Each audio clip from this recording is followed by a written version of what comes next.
주께로 나오라. 영원하신 주께 나오라. 내 죄까지 끌어안으시는 변함없으신 나의 주. 수치와 죄로 덮인 나의 삶,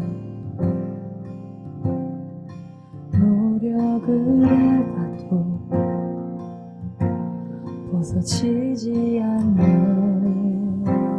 오늘도 은혜로 새날을 허락해 주신 하나님께 감사드리며 사도신경으로 우리의 신앙을 고백함으로써 5월 14일 아침 첫 시간을 하나님께 올려드리겠습니다. 나는 전능하신 아버지 하나님, 천지의 창조주를 믿습니다. 나는 그의 유일하신 아들 우리 주 예수 그리스도를 믿습니다. 그는 성령으로 잉태되어 동정녀 마리아에게서 나시고 본디오 빌라도에게 고난을 받아 십자가에 못 박혀 죽으시고 장사된 지 사흘 만에 죽은 자 가운데서 다시 살아나셨으며 하늘에 오르시어 전능하신 아버지 하나님 우편에 앉아 계시다가 거기로부터 살아있는 자와 죽은 자를 심판하러 오십니다. 나는 성령을 믿으며 거룩한 공교회와 성도의 교제와 죄를 용서받는 것과 몸의 부활과 영생을 믿습니다. 아멘. 오늘 새벽에 하나님께서 저와 여러분 주시는 말씀은 고린도전서 2장 6절에서 9절까지의 말씀입니다. 고린도전서 2장 6절에서 9절까지의 말씀. 제가 진 성경은 신약 265페이지에 있습니다.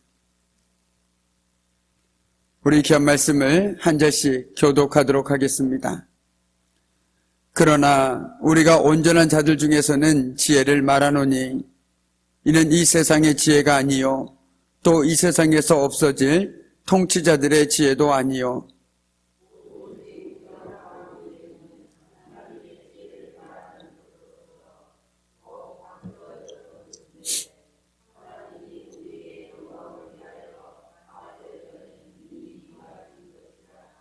이 지혜는 이 세대의 통치자들이 한 사람도 알지 못하였나니 만일 알았더라면 영광의 주를 십자가에 못 박지 아니하였으리라.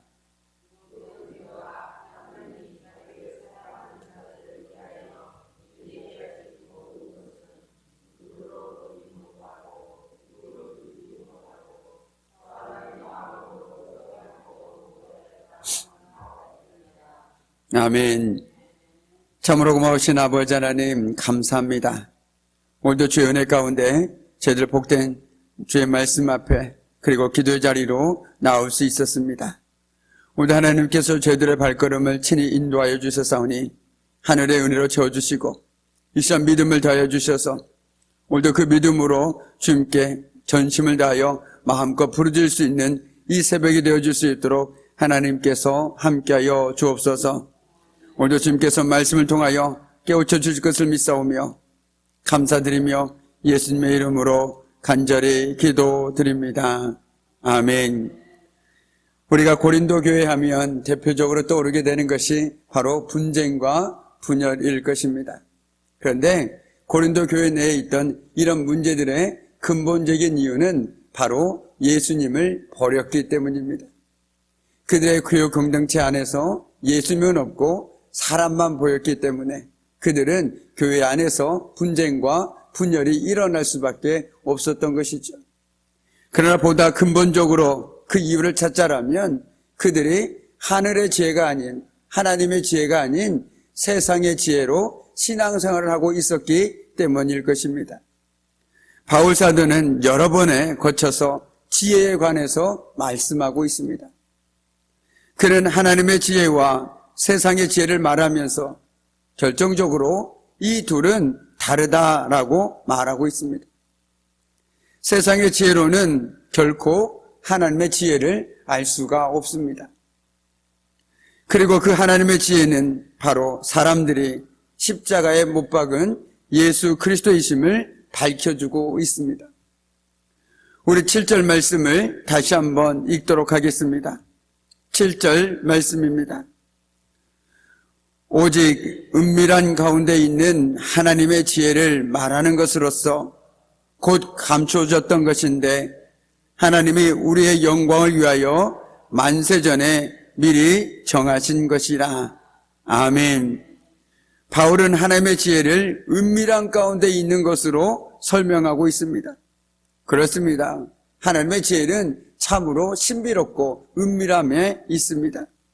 그렇기 때문에 우리가 날마다 말씀을 통해서 주님께 도우심을 구하는 이유도 똑같은 말씀을 보지만 그 말씀 가운데 담겨있는 하나님의 신비롭고 은밀한 뜻을 우리는 하나님께서 조명해 주지 않으시면 결코 깨달을 수가 없기 때문입니다. 하나님의 지혜는 인간의 지혜나 이성으로는 결코 알 수가 없습니다. 이를 입증할 수 있는 실제적인 예가 바로 이 세대의 통치자들이 예수를 십자가에 못 박은 일입니다. 우리가 잘 알고 있는 것처럼 이 세대의 통치자들은 어떤 사람들이었습니까? 그들은 나름대로 지식도 지혜도 있었지만 은밀한 가운데 있는 하나님의 지혜의 실체를 눈으로 보고도 깨닫지 못하는 어리석음을 범하고 말았다라는 것이죠. 그만큼 자신의 지식과 안목을 신뢰하는 자들에게는 하나님의 지혜는 베일에 더욱 가려져 있습니다. 그 눈꺼풀이 벗겨져야 비로소 하나님의 은밀한 지혜를 볼 수 있다라는 것이죠. 예수를 맹렬하게 공격했던 바리새인들과 서기관들을 한번 떠올려 보시기 바랍니다. 그들이 어떤 사람들이었습니까? 신앙적으로 본다라면, 지식적으로 본다라면 참으로 대단한 사람들이었습니다. 그렇기에 그들은 신앙적 우월감과 그들의 마음은, 그들의 교만은 하늘을 닿을 듯이 높아져 있었습니다. 게다가 그들은 자기들이 하나님의 뜻을 다 안다고 생각하고 있었습니다. 그러나 그들이 진정 하나님의 뜻과 지혜를 알고 있었습니까? 전혀 그렇지 않았던 것 같습니다. 그들은 하나님의 구속 계획을 전혀 알지 못했습니다. 하나님의 뜻을 분별하지 못했습니다.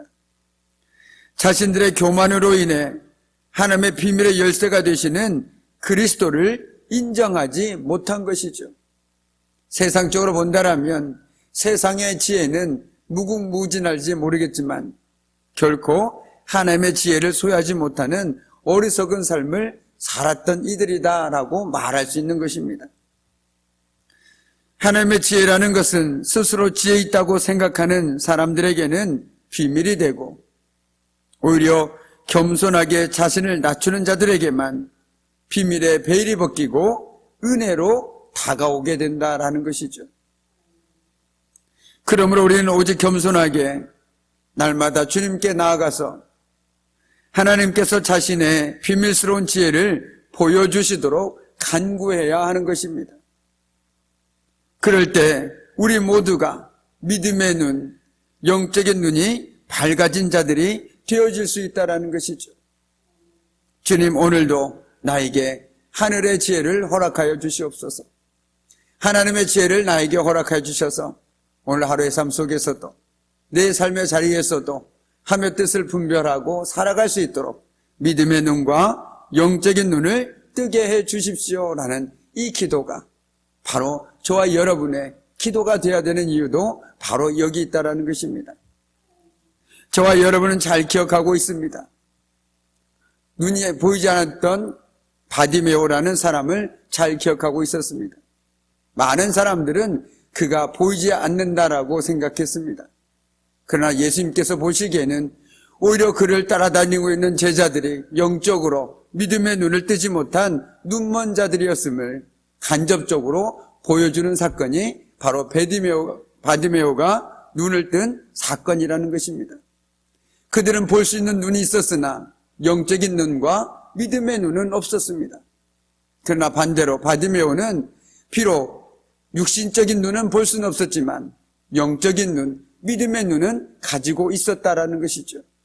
그래서 예수님을 뭐라고 불렀습니까? 다윗의 자손 예수 그리스도시여라고 불렀다라는 것입니다. 다윗의 자손이여 라고 간절하게 부르짖었다라는 것입니다. 왜냐하면 그에게는 믿음의 눈과 영적인 눈이 밝아진 자였기 때문이었습니다. 그러나 그 역사적인 순간 속에서도 제자들은 여전히 영적으로 눈 감고 있었습니다. 오늘 말씀을 빌리자라면 하나님의 지혜를 소유하지 못하고 있었습니다. 그래서 그들은 결코 범하지 말아야 할 실수를 범하고 말았다라는 것이죠.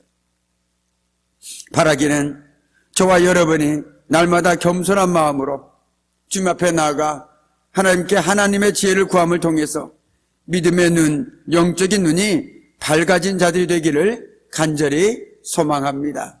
아멘. 우리 7절 말씀, 하반절 말씀을 이렇게 다시 한번 기록하고 있습니다. 하나님이 우리의 영광을 위하여 만세전에 미리 정하신 것이라. 아멘. 특별히 뒷부분에 보면 이 모든 일들은 만세전에 미리 정하신 것이다 라고 성경은 기록하고 있습니다.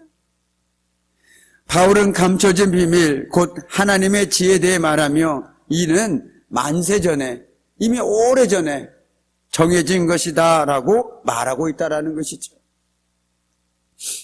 하나님의 감춰진 비밀과 지혜는 궁극적으로 그리스도와 십자가 사건을 말하고 있습니다. 그리스도의 오심과 십자가 사건은 하나님께서 아담을 창조하시고 이스라엘을 선택하신 이후에 반복해 오셨던 그 모든 언약과 약속을 성취하시기 위한 계획된 사건이었다라는 것입니다. 때문에 십자가 사건은 우리가 흔히 생각하는 것처럼 제자들의 배반이나 이스라엘의 집권층 혹은 빌라도 등의 권력에 의한 인간적인 사건이 결코 아니라는 것이죠. 또한 그 어떤 정치적인 사건도 아니며 우발적인 사건도 더더욱 아니었습니다. 즉 십자가 사건은 인간이 주도한 것이 아니고 하나님께서 창세전에 의도하신 사건이다라는 것입니다. 그 모든 일이 때가 참에 그 예정대로 되어 있었던 거룩한 계획에 따라 완전히 성취된 구원의 역사의 절정에 이르게 된 것입니다. 우리 주님께서도 공생애를 가만히 보면 항상 그 앞에 이런 말이 덧붙습니다. 때가 참에, 때가 이름에 라는 말이죠. 무슨 말입니까? 그것은 철저하게 하나님의 계획과 하나님의 뜻과 하나님의 계획 가운데 이루어지고 있음을 우리들에게 분명하게 보여주고 있는 귀한 말씀이라는 것이죠. 예수님께서는 마음에 내키는 대로 그저 그날 생각되는 대로 그 모든 것들을 이루지 않으셨다라는 것입니다. 그 모든 것들은 하나님의 때와 계획 가운데서 이루어졌음을 우리들에게 분명하게 보여주고 있다는 것이죠.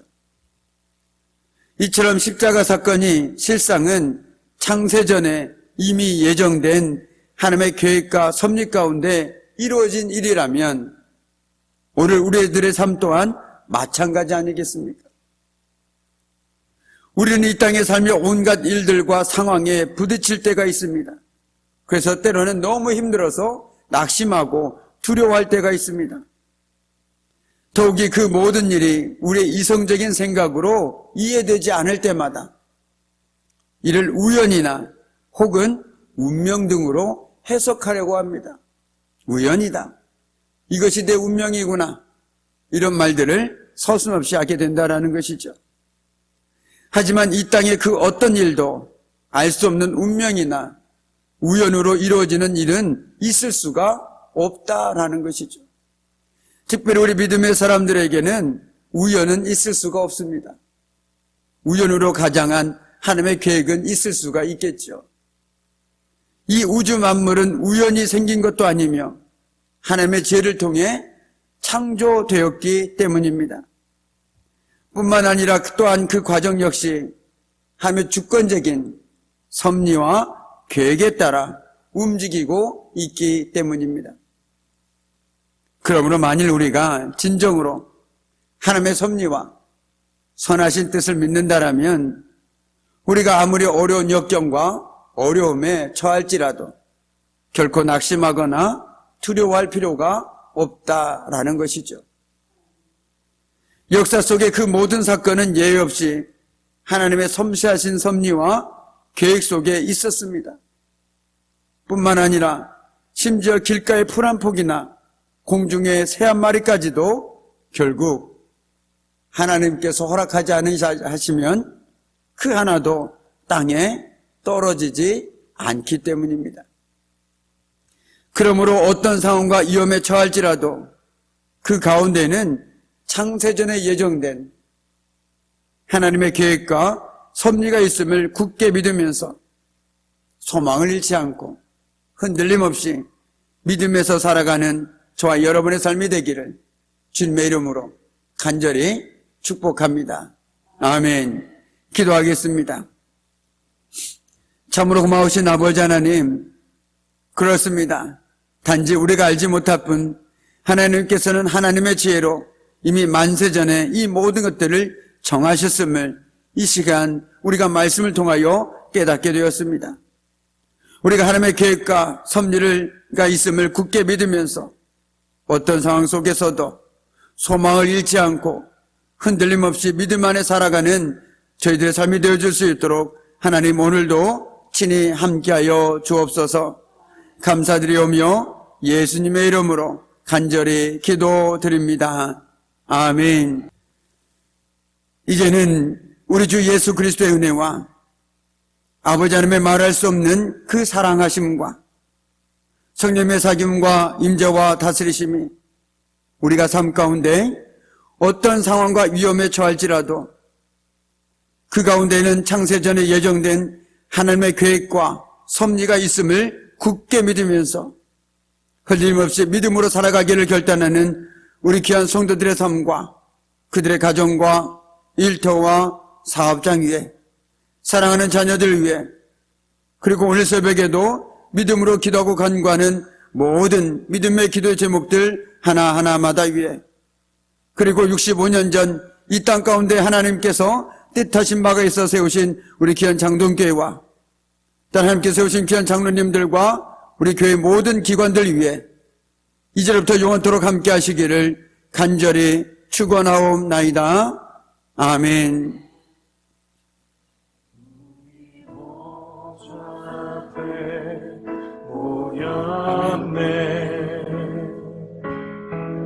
함께 주를 찬양하며